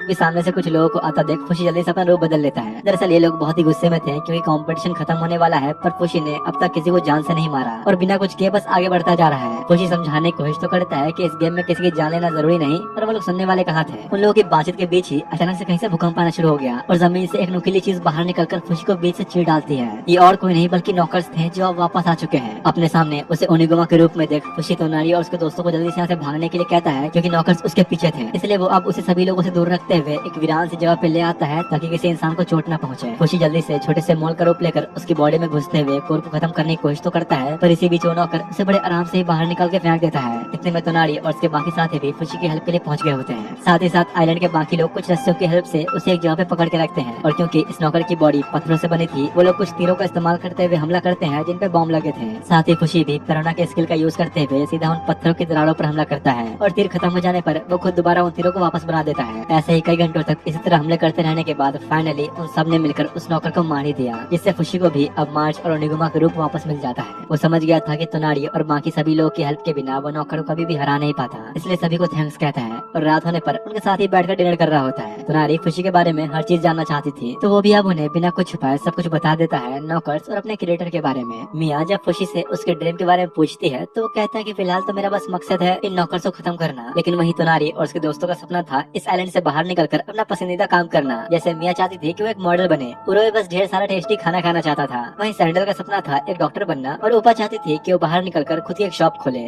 सबके बारे में जानने के बाद खुशी जब तोनारी से उसके ड्रीम के बारे में पूछता है तो बताने से काफी हिचकिचा रही होती है, और अगले ही सीन में दिखाया जाता है कि सब बेहोश पड़े होते हैं क्योंकि खुशी ने गलती से उन्हें वो चीजें खिला दी थी जो उसे बेहोश करने के लिए हयासे ने खिलाई थी। तोनारी जब नींद में होती है तो खुशी उसकी डायरी चेक करता है, जिसे देखने के बाद खुशी को समझ में आता है कि तोनारी का सपना है बस अपने दोस्तों को खुश देखना, जिनके लिए वो ये सब कर रही है, और ये सब देखकर चुपचाप वहाँ चला जाता है। अब तभी तोनारी के पास का कुछ सीन दिखाया जाता है जहाँ बचपन से ही उसे लिखने का काफी ज्यादा शौक था, इसलिए वो हमेशा से एक राइटर बनना चाहती थी। लेकिन एक दिन उसके लिए सब कुछ बदल गया जब उसने अपने ही घर में अपनी माँ की लाश देखी और उसके फादर पर अपनी वाइफ के मर्डर का इल्जाम लगा था। लेकिन तोनारी को यकीन था कि उसके फादर ऐसा कभी नहीं कर सकते हैं, और जब उन्हें कैदी बनाकर इस आइलैंड पे लाया जाने वाला था तो तोनारी के पास भी अपने फादर के साथ आने के अलावा और कोई रास्ता नहीं था। और आइलैंड पे आने के बाद उसने एक ऐसा मंजर देखा जो उसने कभी सोचा तक नहीं था। सारे के सारे कैदी बस इसी आइलैंड पे आके बसे हुए थे, और तो और यहाँ के लोग इंसानों को मरते हुए देखकर खुश होते थे। उसके फादर के पास इस आइलैंड से बाहर निकलने का बस एक ही रास्ता था, जो था उस कॉम्पिटिशन को जीत कर यहाँ का किंग बन के बाहर निकलना। अब तोनारी ऐसा चाहती तो नहीं थी, पर उन दोनों के लिए एक साथ बाहर निकलने का इसके अलावा और कोई रास्ता भी नहीं था। और कॉम्पिटिशन वाले दिन जब उसका फादर सबसे लड़ने में लगा होता है तो तोनारी बस प्रे करने में लगी थी कि काश मेरे पापा ही जीते, काश काश वही जीते। पर जब लड़ाई खत्म होने के बाद उसकी आंखें खुली तो उसने कुछ ऐसा देखा जो शायद वो कभी देखना नहीं चाहती थी। उसका फादर सारे इंसानों को बेरहमी से मारकर खुद आखिर तक खड़ा रहा और इस कॉम्पिटिशन को जीत गया। तोनारी ने कभी ऐसा सोचा भी नहीं था, इसलिए खुद को तसल्ली देने के लिए वो बस ऐसा मान लेती है कि जो इंसान जीता वो उसका फादर था ही नहीं, वो अब उसके लिए मर चुका है। और इसी पल के बाद से तोनारी को ये भी यकीन हो गया कि जरूर उसकी माँ को भी उसके फादर नहीं मारा होगा। और जब वो दोनों इस आइलैंड से निकलने वाले थे तो कुछ लोग जो उसके फादर से नफरत करते थे उसे जहर देके मार देते हैं, जो तोनारी अपनी आंखों से देखती है। उसके फादर ने मरने से पहले बोर्ड पर एक डायरी छोड़ी थी जिसमें वो चाहते थे कि तोनारी अपने सारे खुशी के पल लिखे। वो लोग उसे मारकर समुद्र में फेंक देते हैं, पर इसके बावजूद तोनारी को कोई फर्क नहीं पड़ता क्योंकि तोनारी के लिए वो बहुत पहले ही मर चुका था। लेकिन उस दिन के बाद से वो हमेशा उस डायरी को अपने साथ रखती और अपने सारे अच्छे बुरे पलों को उस पे लिखती। साथ ही साथ इसी बीच उसने कुछ नए नए दोस्त भी बनाए थे, और जब वो लोग 9 साल के थे तब से ही इस आइलैंड से बाहर निकलने की प्लानिंग करते आ रहे थे। और वक्त बीतने के साथ 13 साल की उम्र में तोनारी उस ग्रुप का हिस्सा बन गई जो कैदियों को इस आइलैंड पे लाते हैं। और इसी बीच एक आदमी ने उसे खुशी और पुराण को शिप पर चढ़ाने के लिए कहा था, ये बताते हुए कि एक वही लड़का है जो इस आइलैंड का किंग बन के तुम्हें यहाँ से बाहर निकाल सकता है। और बस इसीलिए तोनारी खुशी को यहाँ तक लाई। सीना प्रेजेंट में आता है जहाँ खुशी को उसका मार्च का रूप वापस मिल गया था। तो अब पुराण के पास पहुँचना कोई बड़ी बात नहीं थी और बड़े ही आसानी से दीवारों पर चढ़ के पहुँच जाता है। पुराण को देखते ही वो बहुत खुश होकर गले लगा लेता है और वादा करते हुए कहता है कि आप चिंता मत करो, मैं जल्दी से जल्दी इस कॉम्पिटिशन को जीत कर आपको और अपने सभी दोस्तों को यहाँ से बाहर निकालूंगा। पुराण से मिलने के बाद जब खुशी अपने फाइनल राउंड के लिए एरिना में एंटर करता है तो अपने सामने कुछ ऐसा देखता है जो उसने सोचा भी नहीं था, क्योंकि यहाँ उसके सामने और कोई नहीं बल्कि हयासे खड़ी थी। हयासे ही वो थी जो अब तक सभी लोगों को बेरहमी से मारते हुए यहाँ तक पहुँची, और तो और पेरोना को जान से मारने वाली भी यही थी। और यार इसी के साथ ही वीडियो यहीं पर एंड होती है। टेंशन मतलब अभी इसके आगे के और भी बहुत एपिसोड्स हैं, लेकिन भाई मैं इस सीरीज को आगे कंटिन्यू तभी कर पाऊंगा जब तुम लोग इसमें थोड़ा इंटरेस्ट दिखाओगे। इसलिए अगर आगे के एपिसोड्स देखने हैं तो लाइक के बिना मत जाना। बाकी तब तक तुम लोग सामने आ रही है वीडियो भी एंजॉय कर सकते हो।